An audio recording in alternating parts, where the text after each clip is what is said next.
The rain came down on Route 9, the way it always does in late October in West Virginia.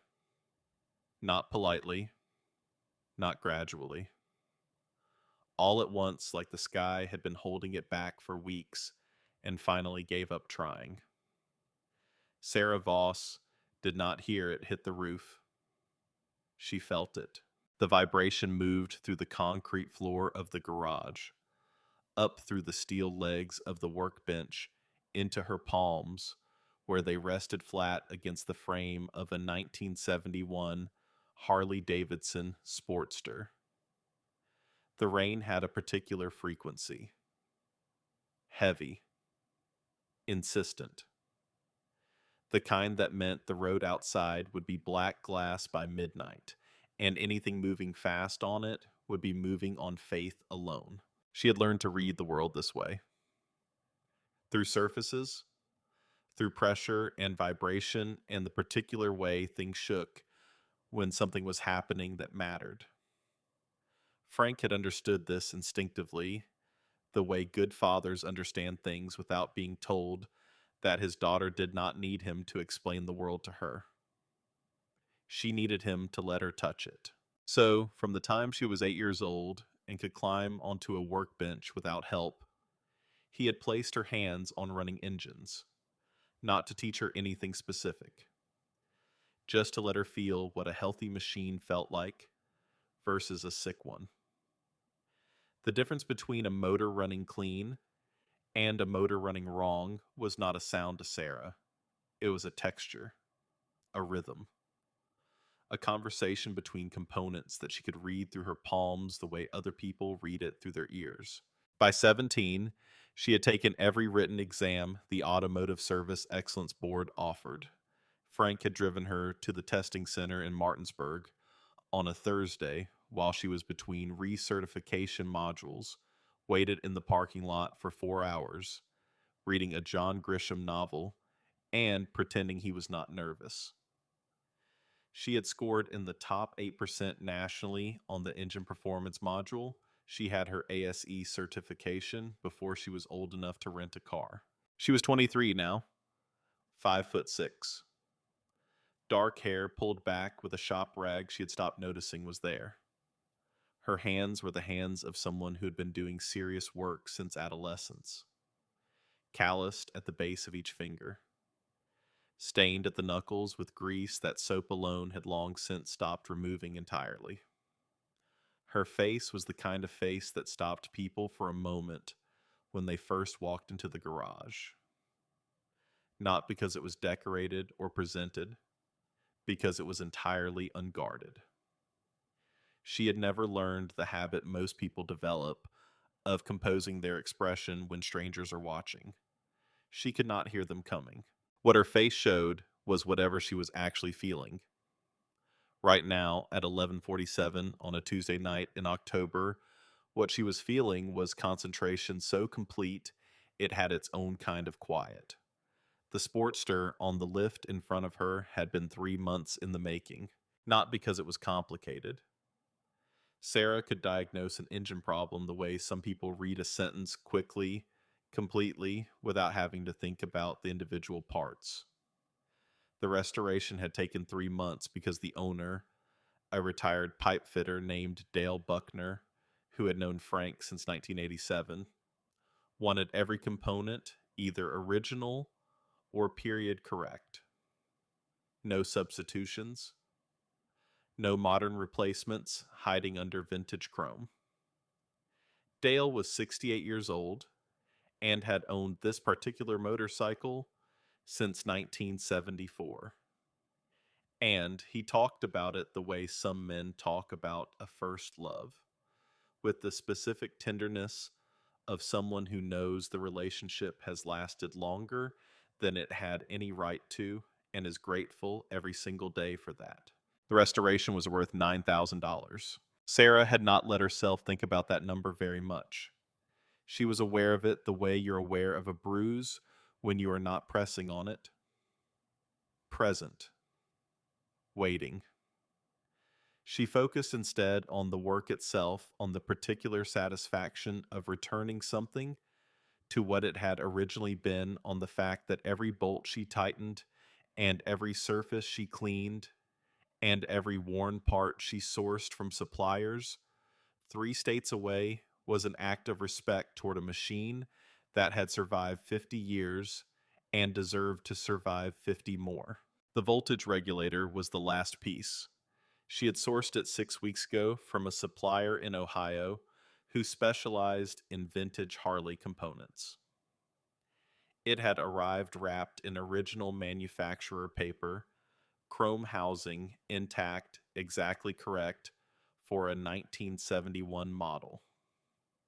She had set it on the shelf above the workbench and looked at it occasionally the way you look at the last piece of a puzzle before you place it. She was reaching for it when she found the envelope. It had been pushed to the back of the shelf, behind a box of assorted washers and a coffee mug Frank used as a pencil holder. A standard white business envelope with First Valley Bank printed in the upper left corner. Sarah's name was not on it. Frank's name was. She recognized the bank's logo because she had seen it on the statements Frank kept in the bottom drawer of the office desk, the drawer he thought she did not know about.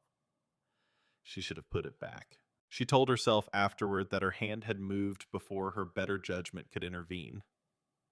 But the truth was that she had been watching Frank for 3 weeks. The way he sat at the desk longer than usual after she went to bed. The way he erased the whiteboard with the week's appointments and did not write new ones. The way he had started making coffee twice in the morning, forgetting he had already made it standing in the small office with a full mug in each hand and looking out the window at Route 9 like he was waiting for something he did not want to arrive. She opened the envelope. The number at the top of the letter was 52,000 and change. The word foreclosure appeared in the third paragraph. The phrase 62 hours appeared in the fourth. Sarah read the letter twice. Then she read it a third time, slowly making sure she was not misunderstanding something. She was not misunderstanding anything. First Valley Bank had extended Frank Voss 2 prior payment accommodations. Both had expired. The third and final extension would expire at 9 a.m. on Friday morning. If the outstanding balance was not satisfied in full, by that time repossession proceedings would begin on the property and all associated equipment. Friday morning was 38 hours away. She put the letter back exactly as she had found it. She pushed it to the back of the shelf. She set the coffee mug in front of it.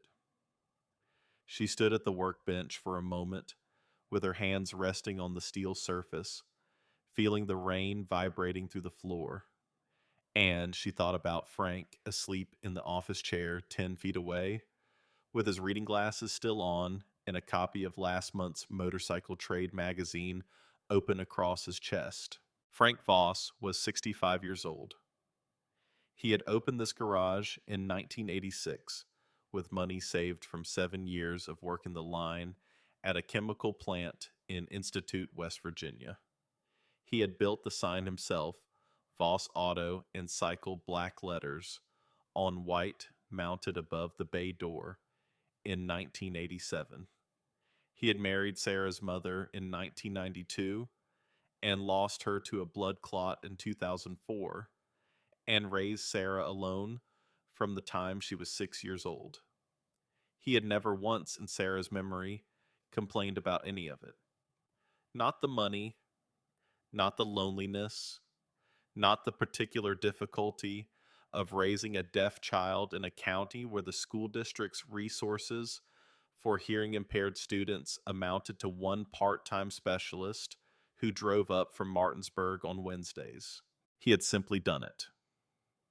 Quietly, methodically, the way he fixed engines, starting at the front and working back. Sarah turned back to the Sportster. She picked up the voltage regulator in its paper wrapping and held it for a moment. $9,000, minus parts costs, which she had tracked meticulously in a notebook, minus the shop's standard labor overhead. The net on this job was roughly 6,800, not enough to cover 52,000, not even close. But it was real money, and it was money that existed. And on Friday morning, when the bank arrived, it would be sitting in the account, and that meant something. She did not know exactly what it meant. She knew it was not nothing. She was setting the regulator on the workbench, preparatory to installation, when the floor moved differently. Not rain, not a truck on the highway. Something sharper. A single hard impact followed by a long grinding vibration that lasted 4 full seconds and then stopped. Sarah's hands went still. She turned toward the bay door. Through the small window set into its upper panel, she could see the rain and the dark and the empty stretch of Route 9 running west toward the county line. Then she saw the headlight, horizontal on the road surface, pointing sideways. She was already moving. She hit the bay door release with her palm and was through before it had fully opened, rain hitting her, immediately soaking the front of her canvas work shirt in the time it took her to cross the parking apron and reach the highway shoulder. The pavement was black and wet and reflected her flashlight back at her in fractured pieces. The motorcycle was a 2019 Indian Scout, midnight blue, or it had been before one entire side of it met Route 9 at highway speed. It lay in the westbound lane with its rear wheel still spinning slowly. Saddlebag cracked open chrome side panel, ground down to bare aluminum across 18 inches of its length. The skid mark behind it stretched back 40 yards and ended where the rain was already beginning to blur its edges. The rider was beside it. She was on her hands and knees in the road, attempting to stand.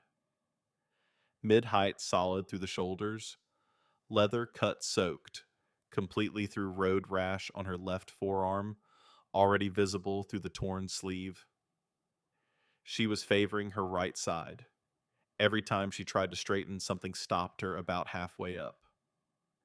Sarah crouched beside her and put a hand on her shoulder. The woman turned fast. Even hurt, even kneeling in the rain on a West Virginia highway, at midnight, her reaction time was remarkable. Her eyes were light gray and completely alert, and they assessed Sarah in about 1 second, with the particular efficiency of someone who has spent years in situations where reading a person quickly was a requirement rather than a courtesy. Sarah held up both hands, palms open. Then she pointed back at the garage, at the light spilling out through the open bay door. The woman looked at Sarah's hands, looked at the garage, looked back at Sarah. "Do you hear me?" she said. Sarah shook her head once. The woman absorbed this without visible reaction. She nodded. Then she pointed at her right arm, which she was holding pressed against her rib cage, and made a face that communicated clearly enough. Sarah nodded. She held out her arm. The woman took it and let Sarah help her to her feet. Her name was Nora Wade. She was 40 years old, born in Lexington, Kentucky. She had joined the Army at 19, done 2 tours, come back to Kentucky at 23, with a discharge document and a preference for open roads and a specific intolerance for being told what to do that she had never successfully treated. She had met her husband Cal at a rally outside Knoxville in 2009 and married him the following year, and together they had built Iron Road MC from 40 members into 400 over the course of a decade. Cal had died of a heart attack on a Tuesday in 2019, sitting at the desk in the chapter office in Lexington with a cup of coffee in his hand, gone before the paramedics arrived. Nora had been president of Iron Road ever since. But Sarah did not know any of this yet. What she knew was that a woman was hurt in the road, and the rain was coming down hard, and the nearest hospital was 22 miles east, and the Indian Scout was not going anywhere on its own tonight. She got Nora across the parking apron and through the bay door and settled her on the metal stool beside the workbench. She went to the small refrigerator in the corner and got out 2 bottles of water and set them on the bench. She got the first aid kit from the wall cabinet, opened it, and stepped back and looked at Nora and raised her eyebrows. Nora picked up a water bottle, drank half of it, then began methodically assessing her own damage. She flexed her left hand carefully, then her right.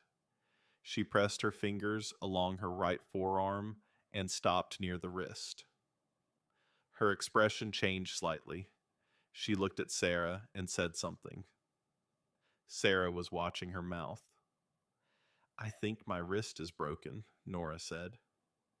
"And at least 2 ribs." Sarah opened the notepad she kept on the bench and wrote hospital. Nora shook her head. She reached for the pen with her left hand and wrote slowly, more carefully than someone accustomed to writing with their right. "Not yet. Someone important needs me tonight. I need the bike running." Sarah looked at what she had written. Then she looked at Nora. Then she looked at the Indian Scout through the open bay door, still lying in the rain in the westbound lane. She went back out and got the tow chains. She worked in the rain for 12 minutes, recovering the Scout and getting it onto the hydraulic lift. She was soaked through by the time she had the bike elevated and positioned under the work light. She pulled on her magnifying safety glasses and began at the front and worked back. The damage was visible and significant, but none of it was surprising. Front fork scraped. Left crash bar bent inward enough to be a clearance problem, but not a structural failure. Fuel line intact, chain intact. She got to the electrical housing and stopped. She looked at it from 3 angles.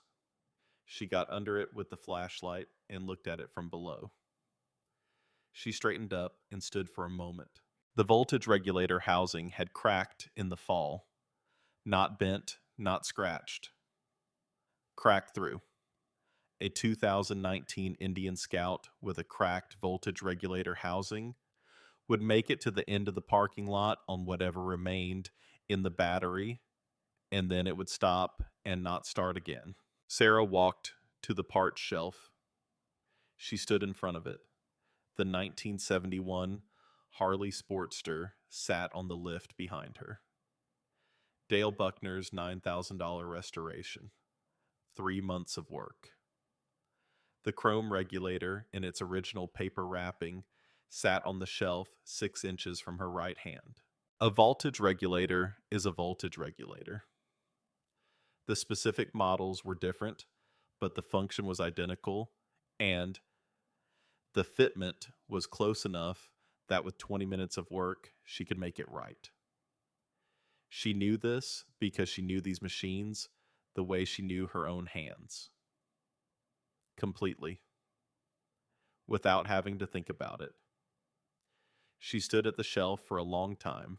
Behind her, Nora sat on the stool, with her left arm splinted against a piece of aluminum stock she had taken from the scrap bin without being asked, wrapped tight with the elastic bandage from the first aid kit.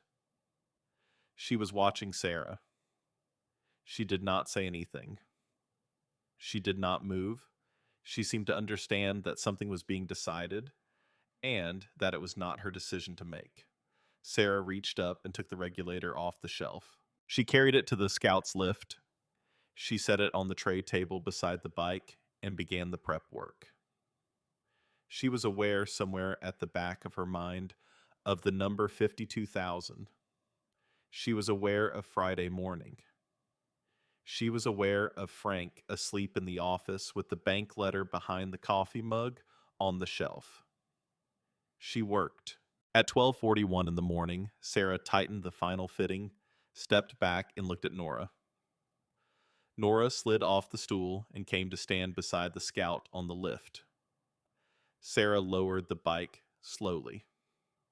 Nora looked at the housing where the repair had been made. She looked at Sarah. Sarah wrote on the notepad, "Starter." Nora climbed on. She started it with her left hand. The Scout fired on the first crank, settled into its idle, deep and steady, and completely alive. Nora sat with her eyes closed for 3 seconds, just breathing. Then she opened them and looked at Sarah, and Sarah could see even across the noise and the distance and the particular gap that exists between two people who have just met that something in the woman had settled. Nora reached into her jacket. Sarah raised one hand. She shook her head. Nora stopped. She looked at Sarah steadily, then she picked up the notepad. She wrote, "You know what this part was worth." Sarah wrote back, "Yes." Nora wrote, "You did it anyway." Sarah looked at what Nora had written. She did not write anything back. She picked up the pen and turned to a clean page and wrote, "Who are you writing toward?" Nora was quiet for a moment. Then she took the pen. She wrote, "The woman who raised me after my mother left. She had a stroke this afternoon. They don't know yet." Sarah read it. She stood for a moment. Then she wrote how far Nora wrote Pittsburgh. 114 miles. Sarah looked at the bay door. The rain was still coming down. She looked at the clock on the wall. She looked at Nora's splinted wrist. She turned to a clean page and wrote, "Take Route 68 north to I-68 east. Connects to I-70. Less traffic than 9 tonight. Road surface is better maintained." She tore the page out and folded it and held it out. Nora took it. She looked at it. Then she looked at Sarah for a long moment with those steady gray eyes. She said something. Sarah watched her mouth carefully. "You gave me your last part," Nora said. "You knew that and you did it anyway." "Why?" Sarah thought about it for a moment. She picked up the pen one more time and wrote on the corner of the notepad, "Because the road has rules. You learn them by living them." Nora read it. She looked up. She nodded once slowly, the way people nod when they have just heard something they already knew but needed to hear from somewhere outside themselves. She folded the directions into her jacket pocket. She pulled on her gloves one-handed, careful with the splinted wrist but deliberate. She walked the Scout to the bay door. At the threshold, she stopped and looked back at Sarah one more time. She did not say anything. She did not have to. She rode out into the rain, and Sarah watched her taillights shrink down. Route 9 heading north until the dark, and the weather swallowed them completely. Sarah stood in the open bay door for a while. The rain came in and wet the front of her boots. She did not move. She looked at the place where the taillights had been. She looked at the 1971 Sportster on the lift, fully restored, except for the component that was now installed in a motorcycle somewhere north of here, moving toward Pittsburgh at highway speed. She looked at the empty paper wrapping on the workbench. She folded it into a square and put it in her shirt pocket. She did not fully understand why. She cleaned her tools and hung them in their places on the pegboard. She turned off the bay light and left the small work lamp on above the Sportster.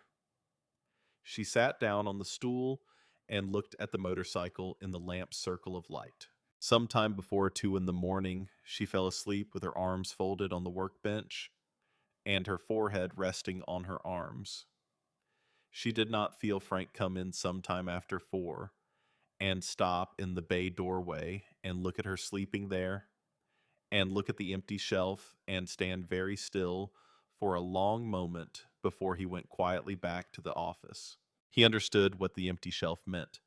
He had been in this trade for 39 years.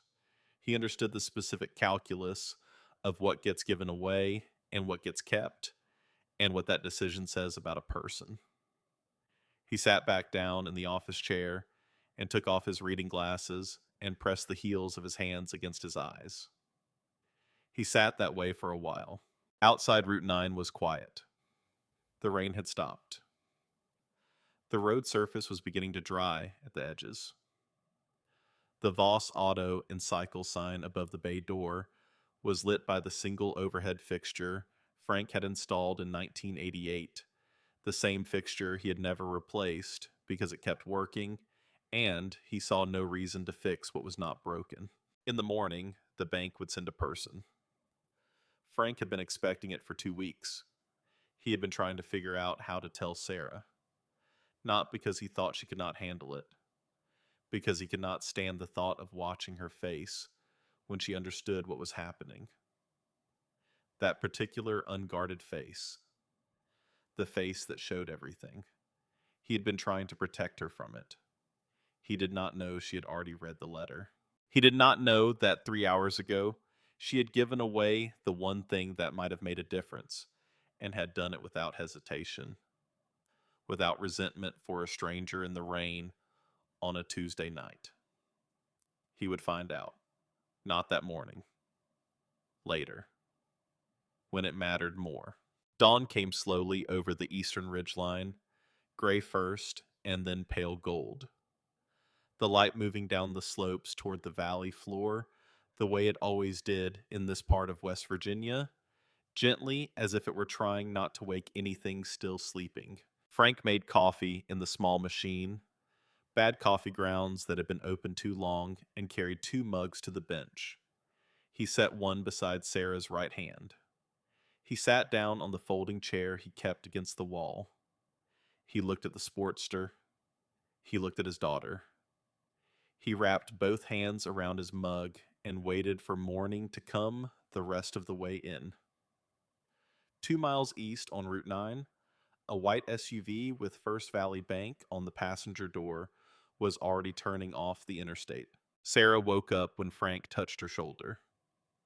Not because she felt his hand first, because she felt the change in the floor's vibration as his footsteps slowed and stopped, and then the familiar pressure of a palm she had known her entire life. She lifted her head from her arms and looked at him. He was holding out a mug of coffee. His face was doing the thing it did when he was carrying something heavy and trying not to show it. She had been reading that face for 17 years. She took the mug. Frank sat down on the folding chair. He looked at the Sportster. He looked at the empty shelf. He looked at his coffee. He did not look at Sarah, which was how she knew he understood what had happened. Because Frank Voss always looked at her directly when he had something to say, and when he could not look at her directly, it meant what he was carrying was too heavy for words yet. They sat that way for a while. The garage held the particular stillness of early morning, before the day has committed to itself when everything is possible and nothing has been decided. Then Sarah felt it, the floor. A vibration that did not belong to rain or wind or passing traffic. Low and steady and approaching from the east.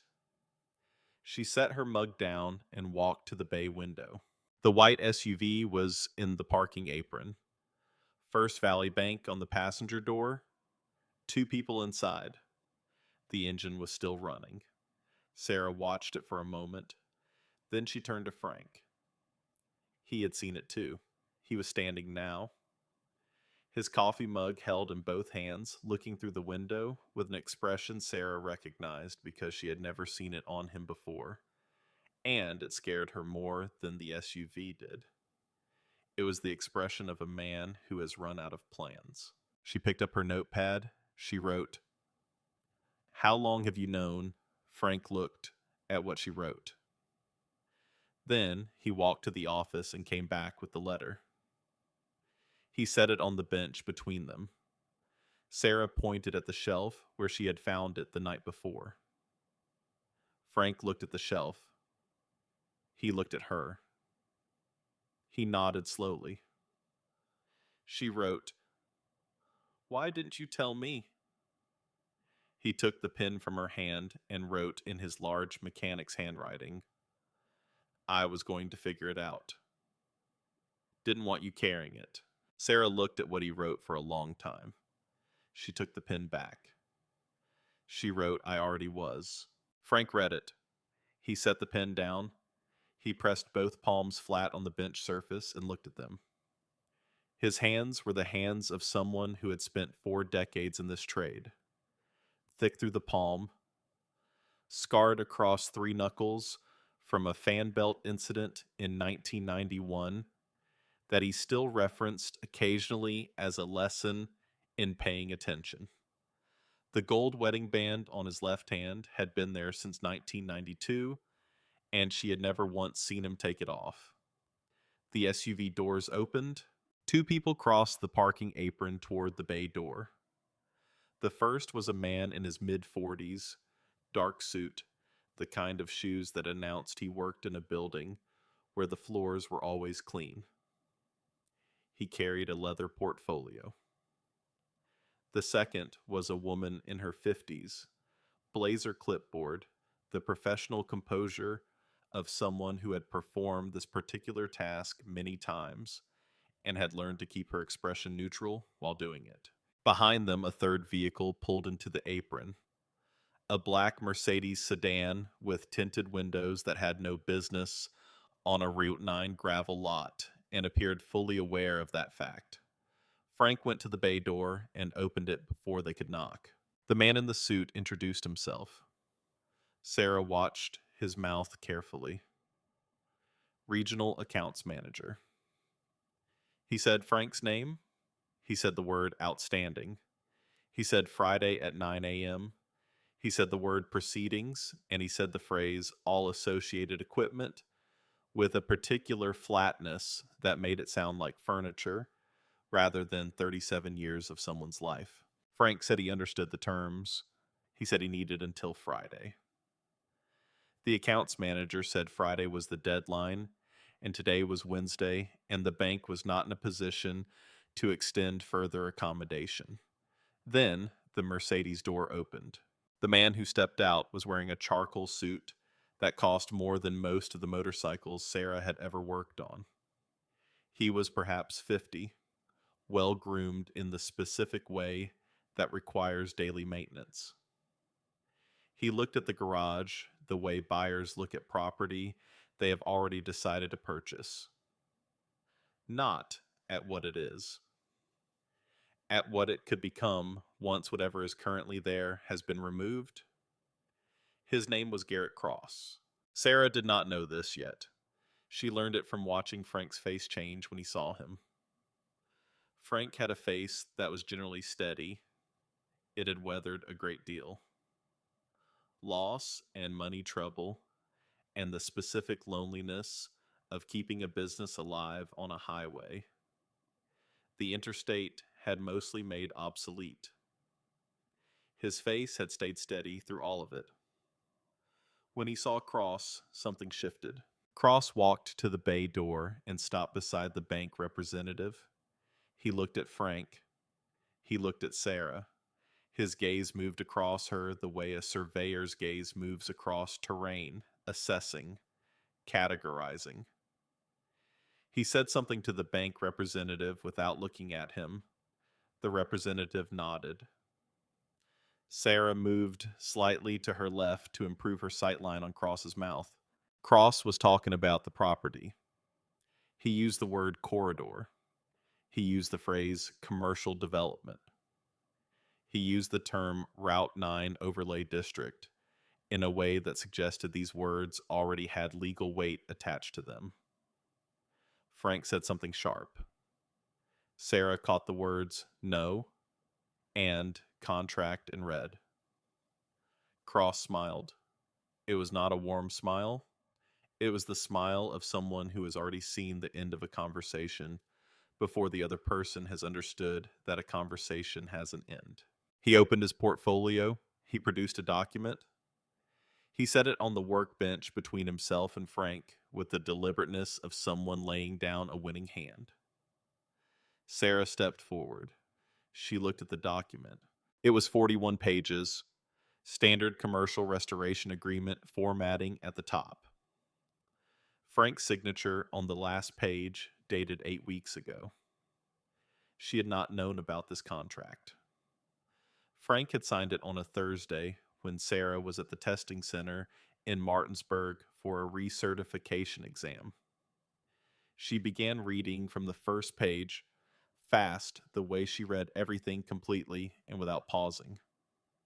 She found it on page 37. Subsection 9, tucked behind the warranty language after the liability clauses, written in the same typeface, and point size as everything around it so that it required no particular attention to pass over. Commercial redevelopment acquisition rider.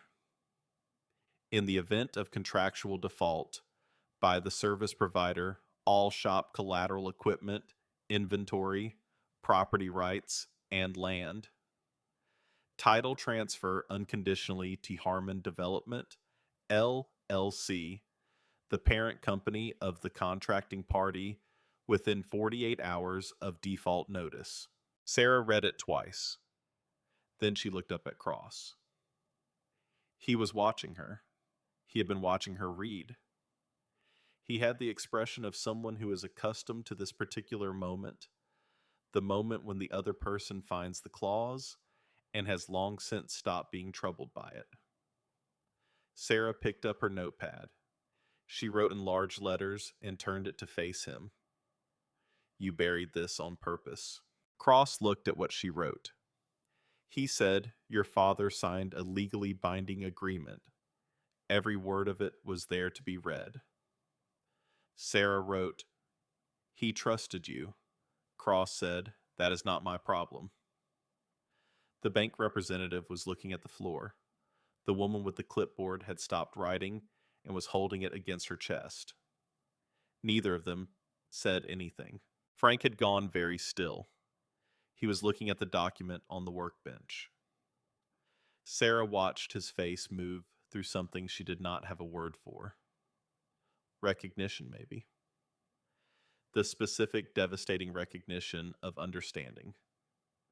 Not just that something bad has happened, but exactly how long ago it was set in motion, and exactly how many ordinary days you lived through while it was already underway. She turned back to the document and kept reading.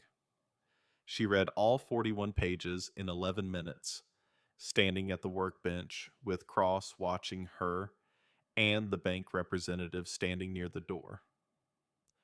When she finished, she set it down and looked at the last page. Frank's signature, his large, careful handwriting. She picked up the pen and wrote on her notepad. This contract was filed through Harmon Development, LLC. She underlined LLC. She held the notepad up toward Cross. He looked at it. His expression did not change. He said, that is correct.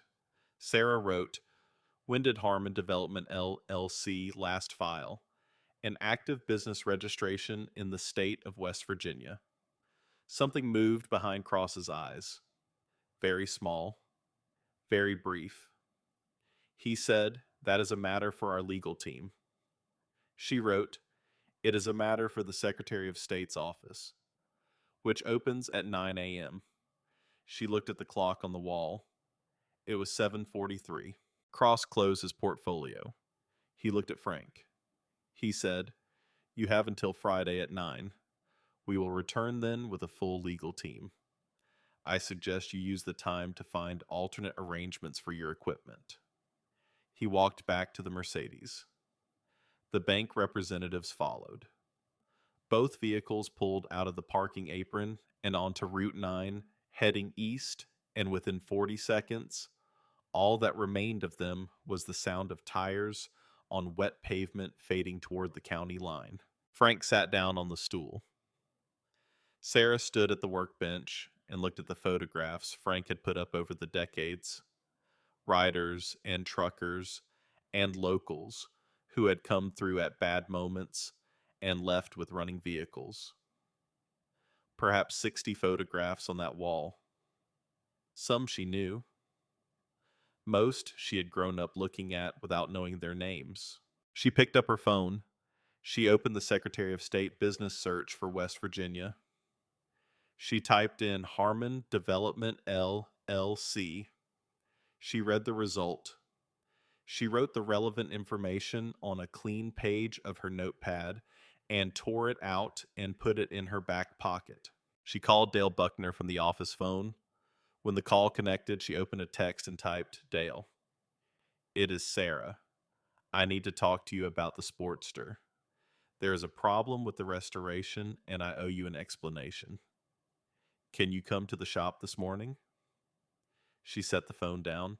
She went back to the bench. She worked through the morning on other things, a brake job on a pickup due Thursday, an oil change on a touring bike belonging to a pastor from Shepherdstown who brought it in every fall without fail. She worked with the specific, focused attention she always brought to the work, not because she was not thinking about Cross in the contract and Friday morning, but because the work required her full presence, and she had learned long ago that giving it less than that was a form of disrespect toward both the machine and the person depending on it. Around 10, Dale's truck pulled into the apron.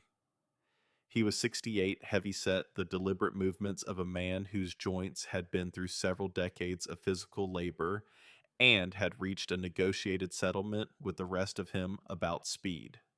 He came into the bay and looked at the Sportster on the lift. He looked at the housing where the regulator had been. He looked at Sarah. She handed him the notepad. She had written it all out. What happened Tuesday night? The Indian scout in the rain, the cracked housing, the woman riding toward Pittsburgh, the decision. Dale read it slowly. He read it twice. He looked at the Sportster. He looked at Sarah. He took the pen. He wrote, Is she okay? Sarah wrote, I think so. I don't know yet. Dale looked at the Sportster for a long time. Then he wrote, I have been coming to this garage since Frank opened it. You know that. Sarah nodded. He wrote, I can wait on the part. Order another one, however long it takes. Sarah wrote, It could be months. The supplier in Ohio. He wrote Sarah, I waited 50 years to restore this bike. I can wait a few more months. She looked at what he wrote. She looked at the Sportster. She looked at Dale's face, which was the uncomplicated face of someone who has decided something and is completely at peace with the decision. She wrote, There is something else. She gave him the page with the information about Harmon Development. LLC. Dale read it. His expression changed. He looked up at her. She wrote, Cross is coming back Friday. He has a contract with Frank. I found something in the LLC registration that might matter, but I do not know enough about business law to know how much. Dale read it again. He stood up straight. He said something. She watched his mouth. He said, My brother-in-law is a commercial litigation attorney in Morgantown. He was already reaching for his phone. The morning moved through its hours. Dale made calls from the parking apron visible through the bay window, pacing in the particular way of a man conducting serious business. Sarah worked. Frank sat in the office and drank coffee and did not say much, and Sarah let him sit because she understood that sometimes a person needs to be still inside the weight of a thing before they can move through it. At 11:47, Sarah felt the floor change again. Not a vehicle approaching, something larger. A vibration with a different character. Not a single engine. Multiple engines. many of them moving in coordinated rhythm, the kind of sound that does not exist in ordinary traffic, because ordinary traffic is random, and this was not random. This was formation. She walked to the bay window. Route 9 eastbound. As far as she could see, there was a line of headlights, not car headlights. Motorcycle headlights, 2x2, running lights steady moving at the same speed, keeping the same distance between each pair. She counted until she lost count. Frank appeared beside her. He looked through the window. She watched his face. His mouth opened slightly. He was saying something to the window, to the road, to the line of headlights stretching back to the horizon. The formation turned off Route 9 into the parking apron and the road beyond it and the shoulder and the field on the far side of the road. They came in slowly, precisely each pair of bikes, finding a space and stopping in sequence. Engines cutting off in a rolling wave that moved back through the formation like a tide going out, diminishing, diminishing, and then an immense collective silence that Sarah felt through the soles of her boots as something she could only describe as the absence of everything that had just been there. 407 motorcycles, she counted later. Mixed club patches, Iron Road MC predominant the patch. Cal Wade had designed in 1989 a road stretching to a horizon with the sun behind it. But also others. Patches from Virginia and Pennsylvania and Kentucky and Ohio. Individual riders with no patch at all. The riders dismounted in something close to unison.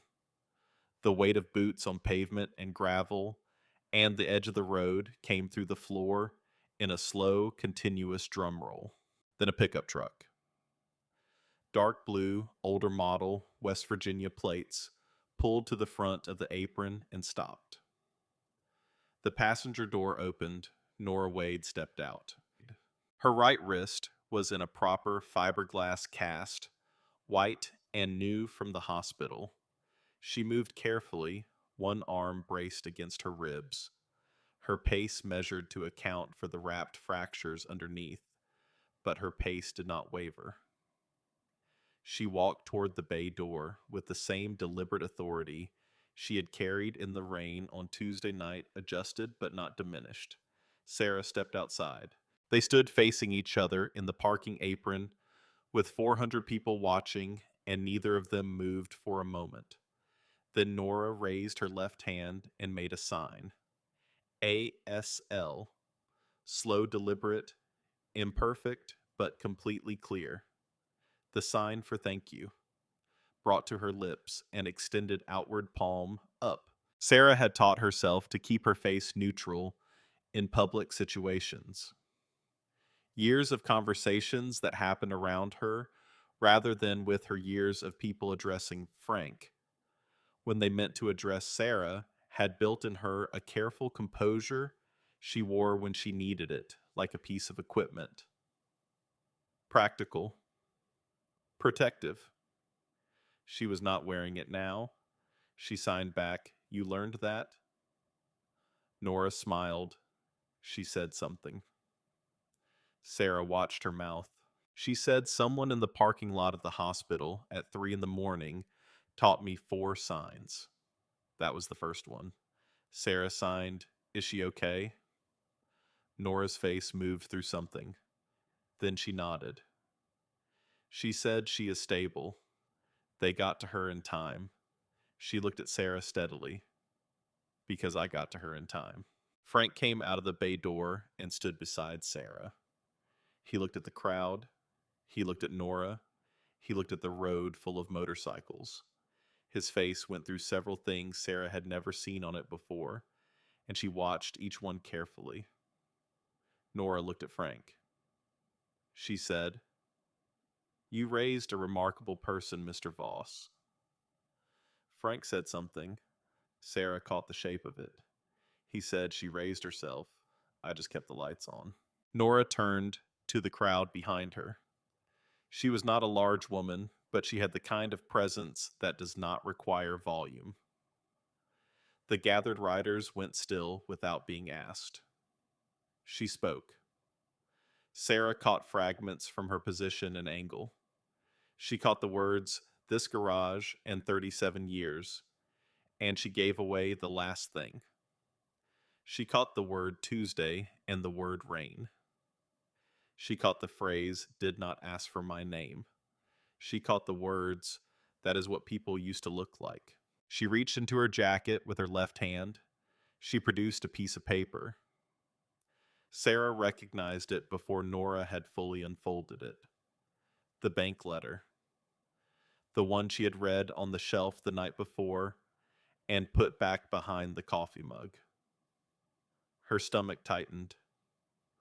Later, she would learn that Frank, in the stunned hours after Cross's visit, had left it on the workbench where Nora's people had spotted it when they arrived to prepare the area ahead of the formation. Nora held it up. She said the number out loud. $52,000. She said it clearly enough that Sarah could read it from where she was standing, and clearly enough that everyone on that road could hear it. She looked at the riders behind her. She said something. Sarah caught the last three words. She said, "You know what to do." The sound that followed was not a cheer. It was something more specific and more serious. It was the sound of hundreds of people all making the same decision at the same time. Wallets opening, hands reaching, people moving toward the workbench Frank had rolled to the bay door opening with the old coffee can on it that had held spare change since 1994. Cash. Folded. Thick. Sarah stepped forward. She held up both hands. She shook her head. The movement nearest her stopped. People looked at Nora. Sarah picked up her notepad. She wrote in the largest letters the page would hold, "I did not do it for this." She turned it so the crowd nearest her could see it. The message moved back through the group the way messages move through crowds person to person until it had reached the people she could not show it to directly. Nora stepped close to her. She said quietly enough that it was between them, "I know you did not." Sarah wrote, "Then why?" Nora took the notepad. She wrote, "Because you did not do it for this. That is exactly why." Sarah looked at what she had written. She looked at the crowd. She looked at Frank standing in the bay door with both hands pressed against the frame, the way he stood when he needed to hold himself steady. She looked at the money accumulating in the old coffee can and spreading onto the workbench surface. An Iron Road member set down a folded envelope and said something. Sarah watched his mouth. He said, "VA back pay. Been saving it. This matters more." An older man with a Desert Storm patch walked up and set down a watch.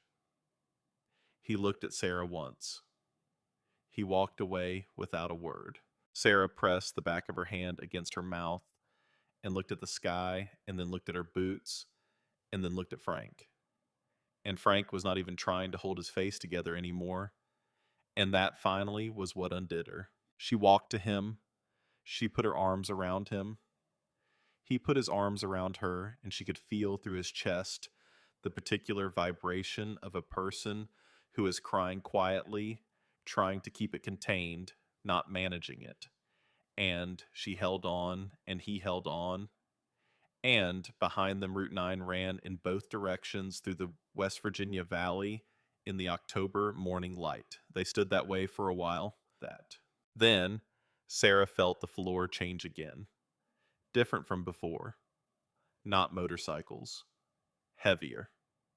The deep bass of diesel engines, multiple large, approaching from the west with the authority of machines built for distance rather than speed. She stepped back from Frank. She wiped her face with the back of her hand. She turned toward Route 9. Three police cruisers came first, rolling slowly with lights on, but no sirens clearing the road. Behind them, the first truck appeared around the bend. An 18-wheeler, chrome stacks American flag on the antenna, a hand-lettered banner reading Voss Auto across the grill attached with what appeared to be zip ties and determination. Then another, then another. 8 trucks in total pulling into the far side of the road, in sequence air brakes, exhaling doors opening. Nora appeared beside Sarah. She said, I made 2 phone calls from the hospital parking lot. One was to Iron Road. The other was to the Tri-State Truckers Brotherhood. She paused. Your father has fixed a lot of trucks on Route 9 over 37 years. The lead driver walked toward the garage. He was perhaps 60 large, through the shoulders, the unhurried gait of someone who logs long miles alone and has made peace with his own company. He stopped in front of Frank and took off his cap and held it in both hands. He said something to Frank. Sarah watched his mouth from her angle. She caught 2009 in Blizzard, and you would not take payment, and I never forgot. Frank looked at him. Frank said his name. The driver nodded. They shook hands, and then Frank pulled him into the kind of embrace that does not happen between people who do not mean it, and Sarah turned away to give them the privacy of it. She walked to the workbench. She looked at the money. She did not count it. She looked at the photographs on the wall. She looked at the Sportster on the lift. All that work, all that care, missing one component. Missing one. She thought about subsection 9. She thought about Garrett Cross in his charcoal suit, and the particular certainty of a man who has decided that no one will show up. She thought about the piece of paper in her back pocket with the information about Harmon Development, LLC. She had not mentioned it to Nora yet. She had not mentioned it to anyone except Dale. Dale was standing at the edge of the parking apron, talking to a woman Sarah had not seen arrive. Older woman, late 50s, riding boots, dark blazer over a leather vest worn soft from years of use, silver hair, a black folder under one arm. Dale caught Sarah's eye across the crowd. He held up one finger. He pointed at the woman. He mouthed something. Sarah read it. He said she drove from Morgantown this morning. He said her name is Carol. He said one more word. Sarah almost missed it. His mouth made the shape, carefully making sure she caught it. He said judge. Her full name was Carol McAllister. She had been a federal circuit judge for 19 years before she retired in 2021. She had written opinions still being cited in commercial litigation cases across 4 states. She had also, since 2001, been a dues-paying member of Iron Road MC, a fact she had never hidden and never advertised because it was simply part of who she was, and she had long since stopped organizing her identity around what made other people comfortable. She was 58 years old. She moved through the crowd with the complete confidence of something that knows where it is going and has never seriously considered the possibility of not getting there. People stepped aside without being asked. She stopped in front of Sarah. She looked at her directly. Not past her, not toward Frank, not at the crowd. At Sarah. She said slowly and clearly, with the deliberate mouth movements of someone who had been told before the drive that Sarah was deaf and had spent 40 minutes on the highway practicing. I read the contract on my phone on the way here. Dale sent it. I need to ask you some questions. Sarah nodded. She held up her notepad. Carol took the pen without being asked and wrote the first question. When did Frank sign this agreement? Sarah wrote, 8 weeks ago. I found out this morning. Carol wrote, did he have independent legal counsel? Review it before signing. Sarah wrote, no. He trusted the people he was dealing with. Carol looked at that answer for a moment. Then she wrote, you found something in the LLC registration. Sarah reached into her back pocket and handed her the folded page. Carol unfolded it. She read it. She read it again. Her expression did not change dramatically, but something behind her eyes went very still in the manner of someone who has just identified exactly what they were looking for. She looked up at Sarah. She said clearly, how did you find this? Sarah wrote Secretary of State Business Search. 4 minutes. Carol almost smiled. She looked at the folder under her arm. She said, I need to make 2 phone calls. Then I need to talk to your father. She walked to the edge of the parking apron and opened her phone. Sarah watched her for a moment. Then she turned back to the garage. The morning had taken on the quality she associated with moments that would later become permanent in memory. The light was clear and cold, the October light of West Virginia that makes everything look slightly more real than usual. Edges, sharper colors, deeper. Riders and drivers stood in groups, eating from folding tables that had appeared from somewhere. The diner owner from 2 miles east had shown up with his entire morning prep in cardboard boxes and was working out of the back of his van.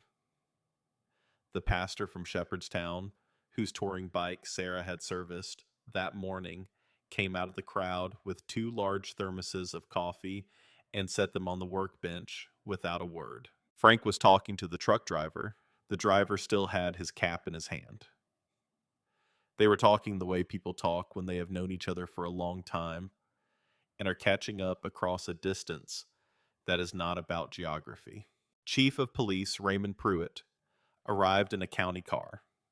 He was 56, white mustache, the careful, measured movements of a man who had learned over 30 years of law enforcement to assess a situation before committing to a response. He looked at the road full of motorcycles and the line of trucks and the folding tables and the crowd and put his hands in his jacket pockets and stood there for a moment with the expression of a man doing quiet arithmetic. He walked to Sarah. He had known her entire life. He had come into the garage every fall to get his personal vehicle winterized, had been doing it since before she could reach the hood latch without a step stool. He had never once addressed Frank when he meant to address Sarah. She had always respected that about him. He said, I got a call from a bank representative about an unlawful assembly. He looked at the road. Then he said, then I got a personal call from Dale Buckner. He paused. I came for the second call. Sarah wrote, Cross is coming back Friday morning with a legal team. Pruitt read it. He looked at the folder Carol was carrying as she walked back toward them. He looked at the crowd. He said, Is that Carol McAllister? Sarah nodded. He made a sound that was not quite a laugh. He said, All right then. He looked at his boots for a moment. Then he said, You want to tell me what we are dealing with here? Sarah handed him the notepad and started from the beginning. She had been writing for 4 minutes when Carol reached them. Carol looked at Pruitt. Pruitt looked at Carol. They had clearly encountered each other before in some professional context, because the look between them was the look of people who have sat on opposite sides of a courtroom and have reached over time a mutual assessment. Carol said his name. Pruitt said hers. He looked at her folder. Carol said Harmon Development, LLC filed for dissolution with the West Virginia Secretary of State 11 months ago. The dissolution was finalized 9 months ago. She opened the folder. The company has not been a legally operating entity in the state for 9 months. She looked at Pruitt steadily. Any contract executed under that name after the dissolution date is void on its face. The acquisition rider in particular has no standing because the acquiring entity does not legally exist. Pruitt was quiet for a moment. He looked at Frank. He said, "Frank, did you know the company you signed with had dissolved?" Frank said no. He said it simply without emphasis. Pruitt said, "Did anyone tell you that before you signed?" Frank said, "They gave me a business card. Said they were expanding along Route 9. Said it was a restoration contract." He paused. I read most of it. He looked at Sarah. I trusted the people. Carol said, the concealment of material terms, specifically the dissolved status of the acquiring entity, and the existence of the acquisition rider, constitutes fraudulent inducement under West Virginia Commercial Code. She said it the way she had said similar sentences in courtrooms for 19 years. Clearly. Completely. Without flourish. She said, any proceedings Cross attempts to initiate on Friday are not just challengeable, they are void before they begin. Pruitt looked at his notepad. He said, I made a call on the way here to a contact at the State Attorney General's office. They have been looking at Harmon Development and its parent companies for 14 months. He looked at Carol. They were waiting for someone with standing to file. Carol said Frank Voss has standing. Frank said, what does that mean exactly? Standing. Carol looked at him directly. She said it means you were harmed. It means what happened to you matters legally. It means you have the right to make them answer for it. Frank looked at her for a long moment. He looked at Sarah. He looked at the 41-page contract on the workbench. He said quietly, how many other people did they do this to? Carol opened the folder again. She said, based on what the Attorney General's office shared with me this morning, at least 14 properties along Route 9 and the surrounding county roads. Going back 4 years.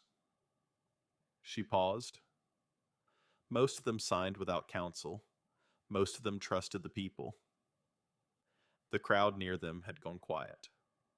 Not all at once.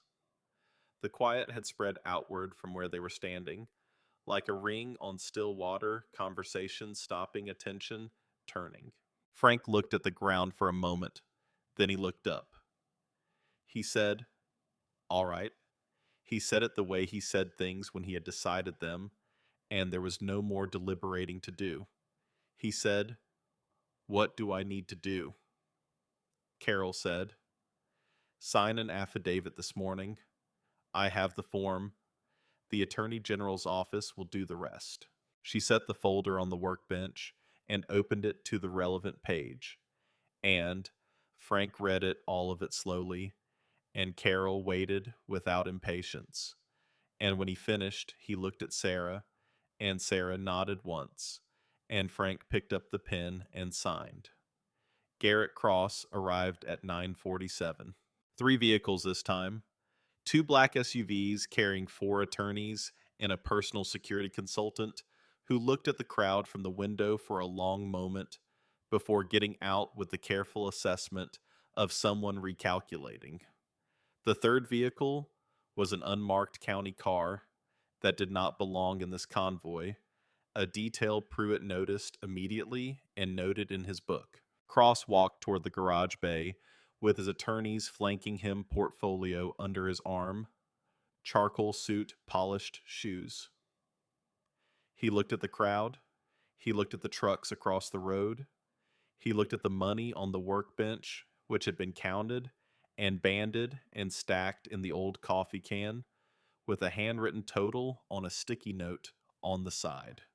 He took all of this in with the practiced survey of someone accustomed to walking into situations he believes he controls. He looked at Sarah. He looked at Frank. He said, I understand you have concerns about the agreement. My team is prepared to discuss a transition arrangement that would allow you to vacate the property on a reasonable timeline. Frank said, I am not vacating anything.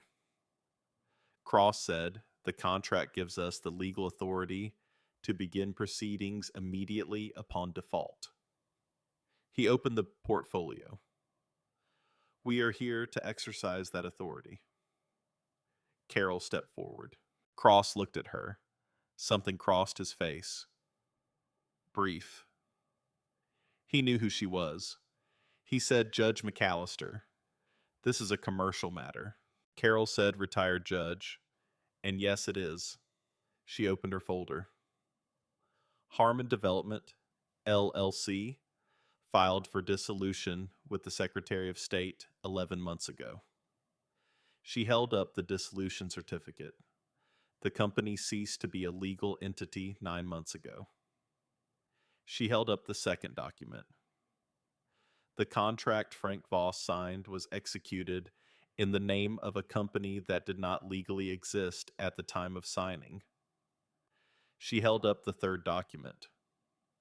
The acquisition rider within that contract therefore has no legal standing in any jurisdiction in this state or any other.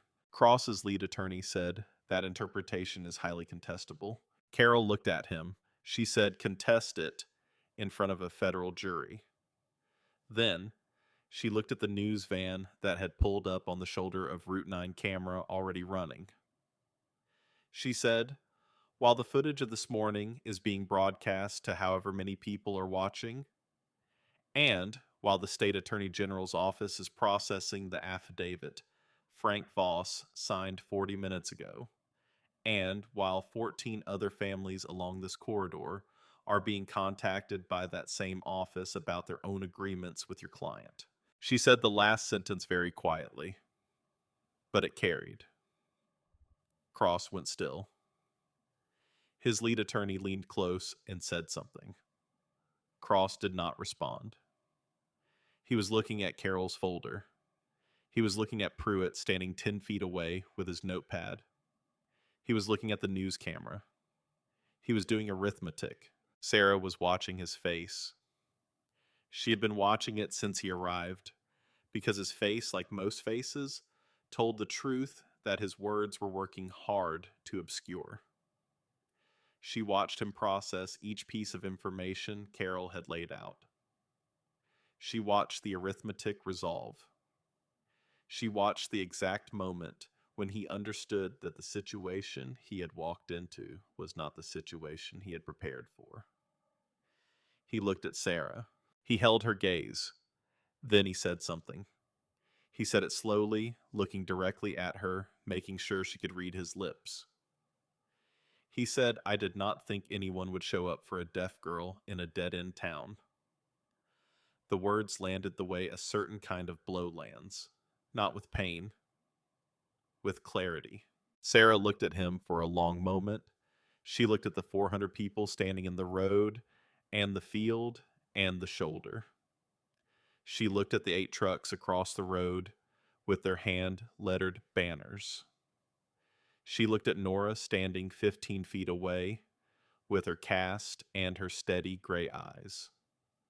She looked at Frank beside her 65 years old, who had placed her hands on running engines when she was 8 years old, so she could feel the world she could not hear. She looked back at Cross. She did not write anything. She did not sign anything. She simply smiled. Not a large smile, a small one. The specific smile of someone who has just watched a man demonstrate with complete precision exactly what he had gotten wrong. Pruitt stepped forward. He said, Mr. Cross, I have a call into the State Attorney General's office, and they have asked me to request that you and your team remain available for questioning regarding 14 commercial agreements in this county. He said it pleasantly. He said, I would recommend you stay in the area for the next few days. Cross looked at his attorneys. The attorneys looked at each other. The security consultant walked back to the SUV and got in. Cross looked at the garage one more time. He looked at the sign above the bay door. He looked at Frank. He looked at Sarah. He closed his portfolio. He walked back to the SUV. The crowd watched him go, not with celebration, not yet. With the particular silence of people who have just witnessed something important and are still holding it carefully before they let themselves feel it. Then the first engine revved, somewhere at the back of the formation. One Harley opening up a long rolling note of something that was not quite music, but was not quite anything else either. Then another. Then 10 more. Then the sound built on itself the way sounds build.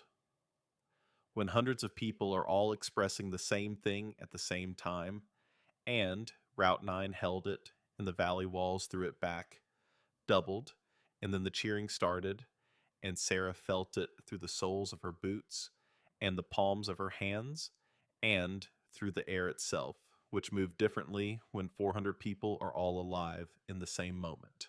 Frank put his arm around her. She leaned against him briefly. Then she straightened up because there was still work to do, and she was Frank Voss's daughter, and they did not rest in the middle of a job. Carol found her an hour later at the bench. The formal portion of the morning had concluded. Pruitt had taken statements. Cross's legal team had departed without filing anything. Cross himself was somewhere in the county deciding what his next move was, though Carol had expressed to Pruitt her expectation that cooperation would prove better arithmetic than resistance, and men like Cross generally did the arithmetic correctly when it counted. Carol set her folder on the bench. She said clearly, "There is one more thing." Sarah looked at her. Carol said, "I've been working with a coalition of veteran advocacy organizations and a historic preservation trust for about 2 years on a legal instrument that protects small businesses on historic routes from exactly this kind of acquisition." She opened the folders to the last document. It requires the business owner's consent and a qualifying historical operating period. She looked at Sarah. Voss Auto has been operating continuously for 37 years on a designated historic corridor. You qualify. Sarah read the document. It was 11 pages. She read all of them. When she finished, she looked up. Carol said, "If Frank signs this, the property is placed in a protected, veteran-owned historic business trust. It cannot be acquired through commercial proceedings. It cannot be condemned for private development, and it is permanently exempt from the type of contract provision Cross used." She said the next word clearly, "Ever." Sarah read the word ever in Carol's mouth. She handed the document to Frank. Frank read it slower than Sarah had. He stopped twice and asked Carol questions that Sarah could not fully follow from her angle, and Carol answered them patiently. When he finished, he set it on the workbench. He looked at it for a long moment. He looked at Sarah. He said clearly, making sure she caught every word, "This was your garage too, before it was ever mine." He put his hand on the document. "I want her name on it too." Carol looked at Sarah. She said, "Done." She took out a pen and wrote Sarah's name into the document in 2 places. She said, "Sign on the last page, both of you." They signed. The afternoon moved through itself. Iron Road members who had trades put them to use without being asked. An electrician from the Martinsburg chapter identified the overhead wiring in the main bay as 30 years out of code and spent 3 hours bringing it current. 2 members who had done construction work replaced the bay door track that had been grinding for a decade. A welder fabricated a new steel workbench extension that Frank had been meaning to add for years and never gotten to. Dale Buckner arrived back at the garage in the early afternoon with a flat box under his arm. He set it on the bench in front of Sarah and stepped back. She opened it, a 1971 Harley-Davidson voltage regulator. Original. Chrome housing, manufacturer paper intact. He had driven to a supplier in Frederick, Maryland, while the morning was happening. Sarah looked at it. She looked at Dale. He took the notepad. He wrote, put her back together. Sarah picked up the regulator. She walked to the Sportster on the lift. She worked with the same focused attention she always brought to the work. Every step in its right order. Nothing rushed, nothing skipped. The crowd near the bay door went quiet, in the way crowds go quiet when they understand they are watching something that deserves attention. 22 minutes later, she tightened the final fitting. She stepped back. She looked at Dale. Dale climbed on. He started it. The Sportster fired on the second crank, settled into its idle, deep and rolling, and completely alive. A sound that had been waiting since 1971 to be exactly this right again. The crowd in the doorway erupted, genuinely, without reservation. Dale sat on the bike for a moment, with his eyes closed, the way Nora had sat on the Scout in the rain on Tuesday night, and Sarah recognized the expression because it was the same expression, the expression of someone receiving confirmation that something important still existed in the world. He opened his eyes. He looked at Sarah. He said something she caught completely. He said, worth every month of waiting. The sign went up in the late afternoon. 2. Iron Road members on ladders. Dark oak letters burned deep into the wood by someone who had brought the materials and done this kind of work before. Sarah watched them mounted above the bay door over the old Voss Auto and Cycle sign that had been there since 1987. When they stepped down, she read it. Voss Garage, established 1986. And below, on a smaller metal plaque, no one left on the road. Frank stood beside her and looked at it. He did not say anything for a long time. Sarah took his hand. She did not sign anything. She did not write anything. She just stood next to him and looked at the sign and held his hand. He pressed her hand once. She felt it. Then he laughed. Quietly. The particular laugh of someone who is surprised by joy, who had stopped expecting it, and is not quite sure whether to trust it, but is willing to try. Nora found them there. She stood on Sarah's other side. The three of them looked at the sign in the late afternoon light. Nora said, clearly enough for Sarah to read, my husband Cal used to say that the road knows who belongs on it. She paused. I never completely believed him. She looked at the sign. I think I was wrong. Sarah took the notepad one more time. She wrote, did she ask about the garage, the woman you were riding toward? Nora smiled. She said first thing she asked when she could talk was whether I had made it there safely. I told her I had help. She said what kind? I said a 23-year-old mechanic on Route 9 who did not ask my name first. She looked at Sarah. She said to tell you thank you. Sarah wrote, tell her the road has rules. Nora read it. She looked at Sarah for a moment. Then she said she will know what that means. She said it like a fact, the same weight as any other fact. Road conditions. Engine specifications. The distance between two places on a map. The evening came down over the valley slowly, the light going gold, and then amber, and then the particular blue of West Virginia dusk that sits between the ridge lines and makes everything look like a painting of itself. Riders started their engines one by one, and pulled back onto Route 9, heading in both directions. The sound of each departure, a note in something that kept building even as it diminished. The trucks went last, air brakes and diesel, the lead driver stopping to shake Frank's hand a second time, and Sarah's hand, too, holding it in both of his for a moment before he let go. Pruitt stopped on his way to his car. He said to Frank, "The Attorney General's office will be in touch Monday." He said, "You did the right thing filing." He looked at Sarah. He said, "Both of you."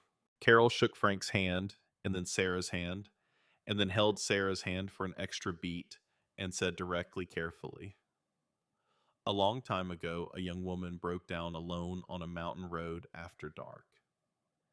A mechanic charged her. Nothing said she looked like she needed the money more than he did." She paused. "I have been looking for a way to even that out for 20 years. She looked at the garage. "I think this is it." She got in her car and drove back toward Morgantown. By 7 in the evening, the road was quiet.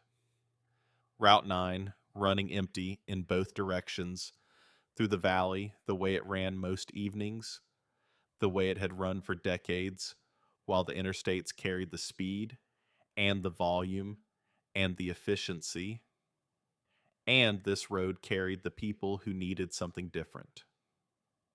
The ones who were not running toward a deadline, but toward something they could not quite name yet. Sarah locked the bay door from the inside at 7:40. She walked through the garage, doing the end-of-day check she had done every working day since Frank started letting her close up. Tools in their places, lift lowered, parts bins covered. The new wiring overhead burning evenly, without the flicker the old wiring had produced for years. The Sportster sat in the center of the floor, fully restored, every component exactly right. 53 years old, and as complete as the day it left the factory, more complete in some ways because it had been put back together with the knowledge of what it had survived. Sarah stood next to it and put her hand on the fuel tank. She thought about Tuesday night, the rain coming through the floor, the headlight horizontal on the road surface, the woman on her hands and knees in the westbound lane, favoring her right side, looking up with those gray eyes that did not ask for pity. She thought about the regulator in its paper wrapping, the number 52,000 sitting in the back of her mind like a bruise she had not been pressing on. The decision that was not really a decision because some things are not decisions. They are simply what you do when you understand what kind of person you are. She thought about what Cross had said. "I did not think anyone would show up for a deaf girl in a dead-end town." She thought about 400 motorcycles on Route 9 in the October morning light. She had spent 23 years learning to exist in a world built for people who could hear it. Learning to read lips, read floors, read the vibration of things. Learning that the information she needed was always present, always available, just carried in a different medium than the one most people were paying attention to. She had never once believed the world owed her anything for that difficulty. But she understood now, made a companion habit of believing that the world would not offer anything either. That whatever came to her, she would have to reach for alone with her own hands and her own attention. She had not known until this morning that 400 people could feel a single act of kindness all the way from Pittsburgh. She had not known that the road keeps its own accounting. She picked up the notepad from the bench. She looked at the accumulated writing from the day. Carol's careful handwriting, Nora's left-handed block letters, imperfect and completely legible, Dale's large mechanic script, Frank's careful large words, her own handwriting woven between all of them, the ongoing conversation of a day that had started in a rain-wet ditch on a Tuesday night and had arrived here. She tore out the pages. She set them on the workbench in order. She would put them on the wall tomorrow with the photographs. Not because they were her story, because they were the story the road had told today, and the road deserved to have it remembered. She turned off the bay light and left the small work lamp on above the Sportster. She walked through the office and out the side door into the parking apron. Frank was in the old lawn chair beside the office door, a mug of coffee in both hands, looking at Route 9. Sarah sat on the step beside him and leaned against the door frame and looked at the road too. The sign above the bay door caught the light from the overhead fixture. Voss Garage, established 1986. No one left on the road. They sat for a while. The valley was quiet. Occasional traffic on Route 9. The ordinary movement of ordinary evening. Nothing urgent, nothing running from anything. Just people going from one place to another, the way people always have on roads that go somewhere worth going. Frank moved. Sarah felt it through the step. He was reaching into his shirt pocket. He produced a folded piece of paper and held it out to her. She took it. She opened it. It was not the bank letter. That had been dealt with. The money counted and banded and deposited that afternoon by Dale, who had driven to the branch in Martinsburg personally and stood at the teller window until it was processed and texted Frank a photo of the receipt. This was a different piece of paper, older. The fold lines worn soft, the kind of wear that comes from being opened and refolded many times over many years. The handwriting on it was not Frank's. Sarah tilted it toward the light from the bay window to read it. It was a note, short, dated 2004. Written in a woman's handwriting that Sarah had seen in one other place, on the birthday cards Frank kept in the bottom drawer of the desk. In a rubber-banded stack she had found once when she was 12 and had carefully put back and never mentioned. On those birthday cards, she had spent hours as a girl studying the loops of the letters, the way the ink pressed harder on certain words, the way her mother's hand had moved across the paper. She had memorized that handwriting without meaning to. The way you memorize the faces of people you love, not by trying, but by looking so many times that the image becomes part of you. The note said, "She is going to be all right. She is going to be more than all right. Keep the lights on, Frank. She will find her way back to them." Sarah read it twice. She looked at the date. 2004. The year her mother died. She had been 6 years old. She looked at Frank. He was looking at Route 9. His face was the face of a man who has been carrying something for a long time and has finally set it down in the right place. He looked at her. He said clearly, making sure she caught every word, "She wrote that 2 days before she died. She made me promise to give it to you when you needed it more than I did." Sarah looked at the note again. She looked at the light on the road. She looked at the sign above the bay door. She folded the note along its old fold lines and held it against her chest for a moment. Then she put it in her shirt pocket next to the empty paper wrapping from the voltage regulator that she had placed there on Tuesday night and had not taken out. She looked at Frank. She signed, "Thank you." The same sign Nora had made that morning in the parking apron, brought to the lips and extended outward palm up. The first sign Nora had learned, the one that mattered most. Frank looked at her hands. He looked at her face. He nodded. The nod of a man who does not need anything added to the moment. They sat for a while longer. The October night settled over the valley. The stars came out above the eastern ridge. The density of stars that exists in places where the light has not yet reached from the cities. The kind of sky that makes you understand why people have always looked up at it and felt something they could not name. Sarah went inside after midnight. She made coffee in the old machine. She sat at the bench and looked at the Sportster in the small circle of the work lamp. She pulled her notepad toward her. She turned to a clean page. She wrote in small, careful letters at the top, "No one left on the road." She sat with that for a moment. Then she began to write the account of Tuesday night.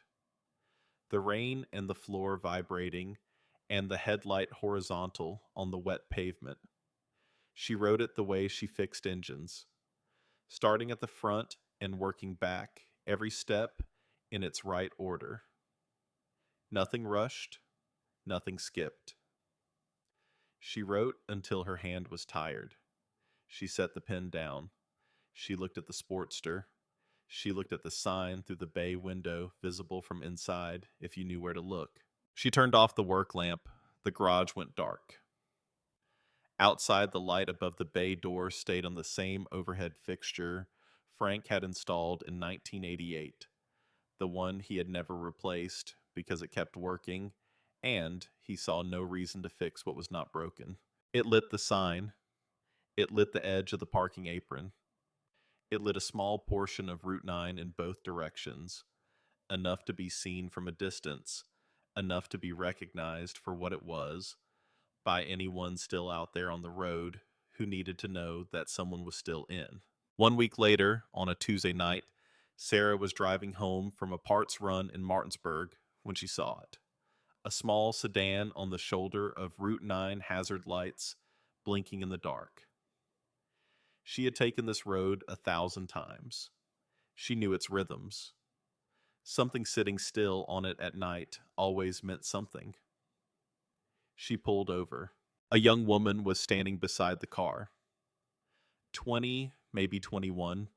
She had the look of someone who'd been holding herself together through sheer will for about 40 minutes and was approaching the limit of what will alone could accomplish. She held up her phone when Sarah got out of the truck, and Sarah could see the dead battery icon on the screen. Sarah held up her own phone. She opened the Notes app and held it out. The young woman looked at it. She typed, "I cannot hear you. I am deaf. My car died and my phone just died and I do not know what to do." Sarah read it. She looked at the young woman's face. She recognized the particular combination of exhaustion and relief that appears on a person's face when they realize, after a stretch of time alone in a difficult situation, that someone has stopped. Sarah took the phone back. She typed, "I know. I am deaf too. Let me look at the car." She got her kit from the truck. She crouched beside the sedan and looked at the engine in the beam of her flashlight, moving through the check the way she always did, starting at the front and working back. It took her 6 minutes to find the loose connection on the battery terminal, corroded just enough to break contact, simple enough to fix with what she had in her kit. She tightened it. She stood up. She held out the young woman's key. The young woman looked at her. She typed on Sarah's phone, "How much do I owe you?" Sarah typed back, "The road has rules. You will figure them out." The young woman read it. She looked up. She looked at Sarah the way people look at someone who has just said something they did not know they needed to hear. Sarah handed her a card. Small plain printed simply Voss Garage Route 9. Harper's Ferry, West Virginia. And below that, in Frank's handwriting, because he had insisted on adding it when they ordered the cards, "No one left on the road." The young woman held the card for a moment. Then she looked at Sarah and signed something. Simple. One sign careful, deliberate, the sign she clearly knew well from long practice. "Thank you." Sarah signed it back. She watched the sedan's taillights pull onto Route 9 and grow small in the distance and finally disappear around the long bend heading east. She stood on the shoulder for a moment in the cold October dark. Route 9 ran in both directions through the valley, Empty now in both directions, the road doing what roads do at night. In places the interstates have not swallowed, holding its quiet, holding its history, holding the particular patience of something that has been here long enough to know that morning always comes. Sarah got back in her truck. She sat for a moment with her hands on the wheel, looking at the road ahead of her. Then she drove home, back along Route 9, toward the garage, toward the light Frank always left on above the bay door, toward the sign that said what it meant and meant what it said. The light was on when she turned into the apron. It was always on.